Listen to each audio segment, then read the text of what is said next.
Welcome to the future. Except it's the past. The future came, went, and we missed it.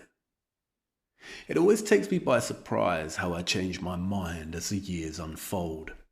The truther, on a journey, who fell down too many dead-end rabbit holes and walked into many a bear trap.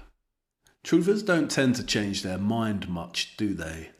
They are on their prescribed paths, and they'll ram that propaganda down your throat until they become irrelevant or worse. I used to think the idea of a reset was a terrible thing, that the big shots of this world, the high-ups, the elites, were going to push the button and take us back. There would be a black swan event, and then I imagined some kind of dystopian system akin to the vision presented by the World Economic Forum, was going to be rolled out and imposed upon us against our will. It didn't happen like that, did it? But it's happening anyway.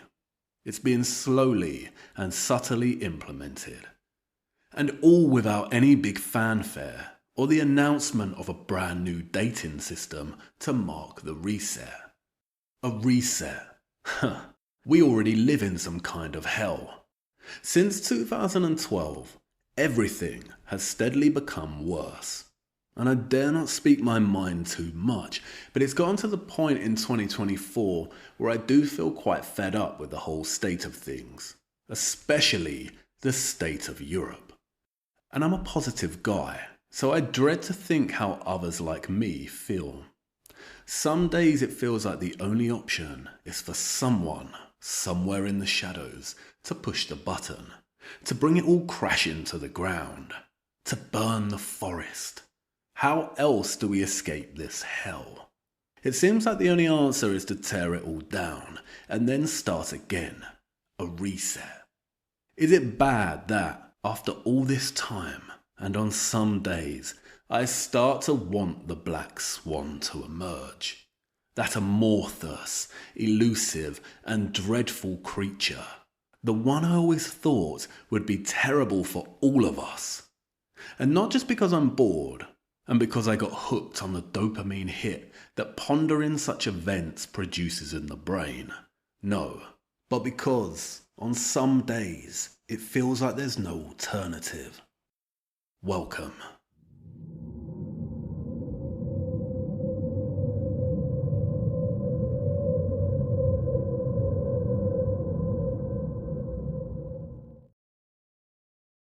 They tell us Europeans are not having enough children. It's the same with European Americans and Australians. What a dreadful thought, that Europeans have just given up on the miracle of reproducing. That they would rather live for their careers, so they can have multiple holidays every year, and so they can afford to mosey down the high street with their frappuccino in one hand, while they spend what little they have left in their bank accounts after the rent and bills and tax, and spend it all on the most useless things civilization has ever dreamt up. You don't have to take my advice, but having children causes you to evolve. It focuses and solidifies your very existence. It's almost unimaginable before the fact, but suddenly, with that little person on the scene, that little person who depends on you completely, suddenly your life has a real purpose. A purpose beyond you. Suddenly, you now exist solely to be a memory for your children. And that's a great thing, and it comes with great responsibility. Imagine thinking that your career, or the useless junk you buy when shopping, or a holiday with someone you call your partner, is more important than replicating your genes and carrying your bloodline into the future.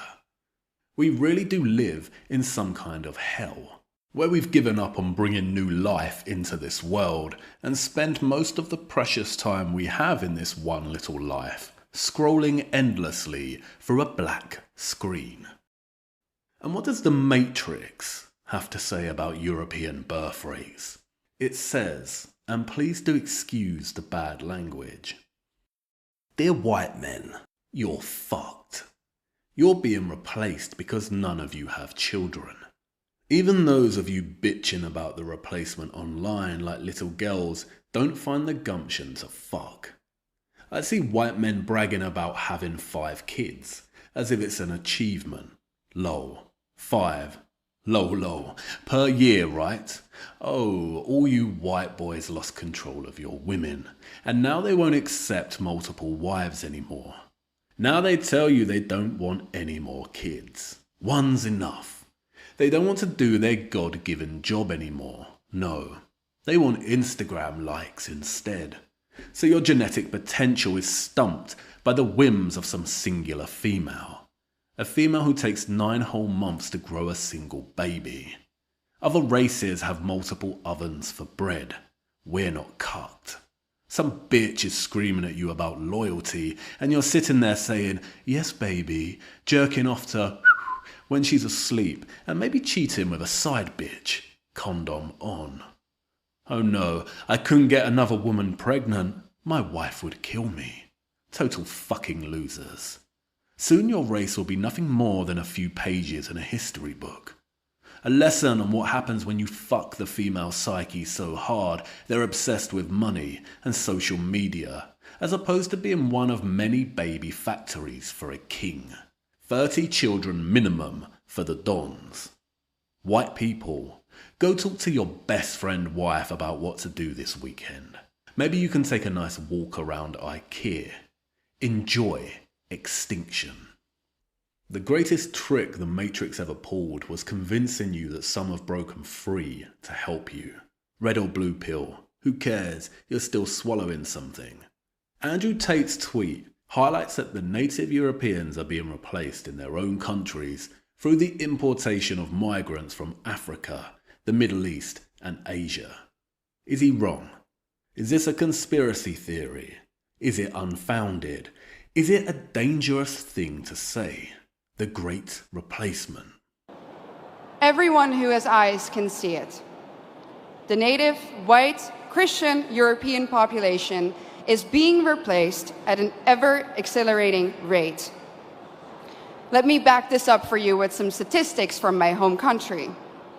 Let's take Amsterdam, the capital. Amsterdam currently consists of 56% migrants. The Hague, 58% migrants. Rotterdam, almost 60% migrants. And of course, most of these immigrants come from non-Christian, non-Western, African and Middle Eastern countries. Conclusion, the Dutch population is already outnumbered in the majority of our cities. But let's look onwards. London, 54% migrants.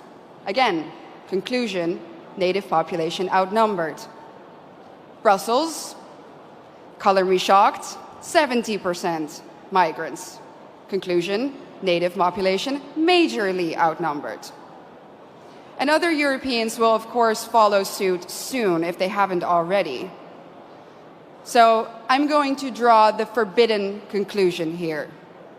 The Great Replacement theory is no longer a theory, it's reality.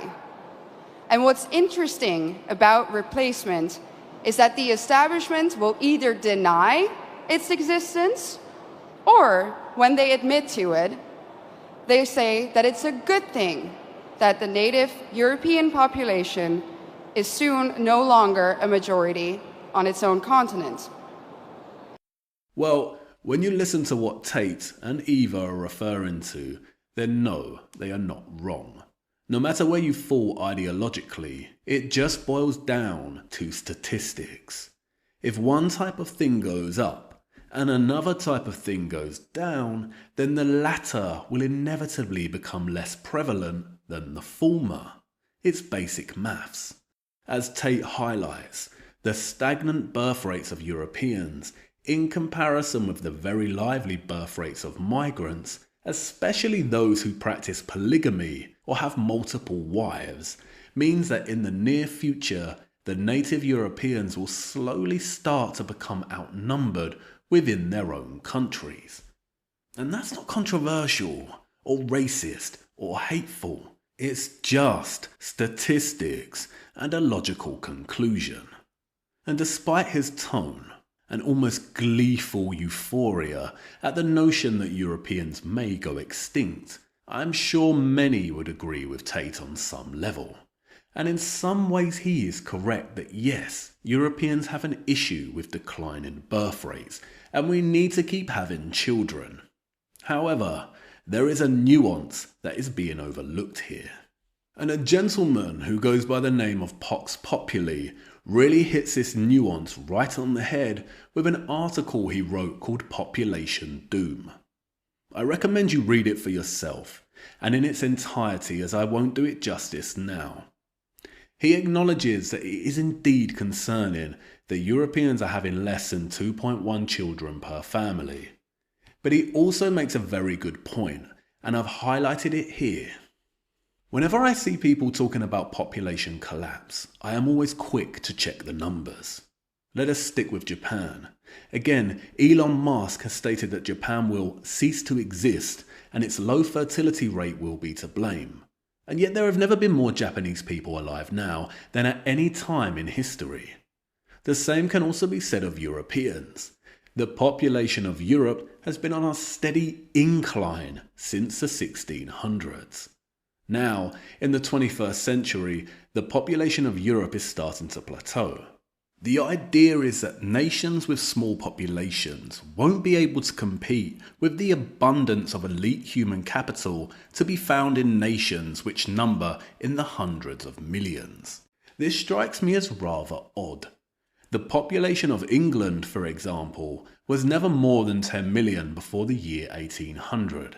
Yet by the year 1800, this small island nation had already spread across the world, conquered huge swathes of new lands, and established itself as a force of commerce and innovation. Quality of people matters, not quantity. What a good bloody point that is. And it reminds me of Tartaria, or the old world order, as they now like to call it. You know, that dead-end conspiracy rabbit hole in which YouTubers and TikTokers look back at the past through historical photographs and ponder about resets and advanced technology, with some flirting, and perhaps a little too eagerly, with the idea that Europeans were not responsible for building these cities, with some relishing that perhaps another group of people built the European and American cities of the past. Oh, we've got your ass. We've got your ass now. Now this is what it looked like after the last reset.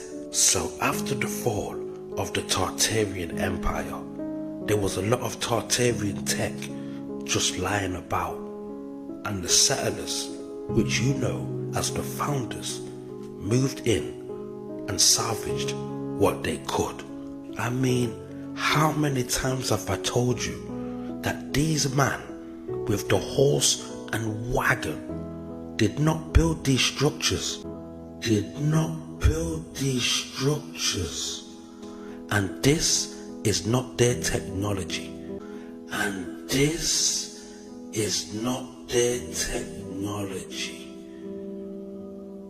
And it did confuse me for a very long time, that the past looked like this, while the population was so tiny, that these cities seemed so empty. How did we build such glorious structures when the population was so much smaller back then? The Tartaria, or Old World Order folk, argue that building cities like this with just horse and buggy would have been impossible for the Europeans, and therefore they try and argue that a different kind of people with a different kind of technology built all these structures. What these folk won't tell you is that it wasn't just small populations with horse and buggy. They won't emphasise just how powerful the Industrial Revolution of the 17 and 1800s actually was. They won't emphasise the railways, the steam-powered stone-cutting machines, the brick-making machines, the steam engine trucks, and the whole host of various innovative and very practical technological solutions Europeans applied to build these magnificent cities. Of course they won't show you that. Like I said, many of the old worlders flirt a little too hard with the idea that Europeans didn't build their own cities. They flirt a little too eagerly with the notion that Europeans may go extinct. And they are relying on their audience's naivety and ignorance. A naivety and ignorance that I too once possessed. But even with all this grand, innovative and brilliant technology, there is still the matter that the population during the 17 and 1800s, where many of these cities saw huge upgrades in infrastructure and architecture, were indeed very small populations. But you see, Vox Populi is right. It's quality that matters and not quantity. And funnily enough, it seems that small populations are actually more geared up to producing a higher quantity of quality people. And it makes sense. With a smaller population, there'd be more solidarity and sense of community. There'd be more sense of unity and working toward a shared project, the community itself. Highly populated areas are areas of transient interactions. No one really knows or recognizes anyone else. They see hundreds of different faces a day, and then they never see those faces again. This leads to a low-trust society. Individuals think selfishly, are wary of others, and may act in antisocial ways because they, correctly, feel that there are no consequences to their bad and egotistical behaviour. People will be less kind with one another, because the likelihood of their kindness being reciprocated by someone they'll never see again is nil. On the other hand, small societies promote solidarity and conviviality. Small societies also boost each member's sense of self-worth. In a small society, almost all the jobs people do contribute to the well-being of the community. The butcher is perhaps the only one in town. He does his job well. His reputation depends on good word of mouth. Everyone knows him and respects him. Same for the veterinarian, the florist, the baker, the greengrocer, the IT expert. The butcher, the baker, the candlestick maker. Everyone had their role. For the first time in history, we live like we do. Most of us without real roles that contribute toward our communities. The proof is in the pudding. As our population grows and our technology becomes more, quote, advanced, unquote, things tend to get worse, more unstable, more fractured, and the overall quality tends to decline. Our food is not as nutritious as it once was. We no longer write exquisitely like we once did. Our music is less sophisticated and complex, and our architecture pales in comparison. There's a reason they say that they don't build them like they used to. A higher population count does not guarantee higher quality or a better way of life, and I think most would agree. How did Moscow look like this with a population of under 1 million? Well, in the context of this article, the answer's simple. You see, we want the answer to be complex and interesting and perhaps conspiratorial, but it isn't. It looked like this because it had a suitably sized population, where the majority had a role that went into contributing to the well-being and quality of the community. Obesity was rare, autoimmunity was rare, dysfunction was rare, most people worked manual jobs, most people specialised in some sort of craftsmanship. Our societies were truly productive. There wasn't a surplus of pseudo-productivity designed to keep the masses who make up our inflated populations in some kind of work, or worse, on some kind of state benefit scheme. It is a fallacy to assume that just because an overall population is on the lower side, that they would not be able to create and build beautiful towns and cities. And to declare that Europeans did not or could not have built their own cities in the past is, no matter what angle you approach it from, a political assertion. When the Old World Order or Tartaria folk tell you that a specific piece of construction or construction method or time frame is impossible, what they are actually doing is trying to deny and erase the Europeans' history. They are sowing seeds of doubt in the minds of their viewers with the intention to create an absence in history, one where the European is uprooted from their historical period and achievements and can now be replaced with another people. Denying the construction history of Europeans in Europe, America, and beyond is denying the ingenuity and skills of our ancestors for no reason other than, one, and this is the most innocent, to promote sloppy, sci-fi style conspiracy. And two, and this is its worst and most sinister, to partake in the erasure of the European historical identity during a time when the European is not reproducing like they once did. At the turn of the 20th century, the population of the United Kingdom was around 38 million. Today it's well on the way to crossing 70 million. And has the United Kingdom improved? When you look back at the old photographs, it doesn't feel like it has. When I look around me, it certainly doesn't feel like it has. We have regressed. And of course, rose-tinted glasses and everything, I know. Life was harder back then. Much, much harder. But that doesn't mean it's better now. So what kind of answer does Tate want? What would he like to see?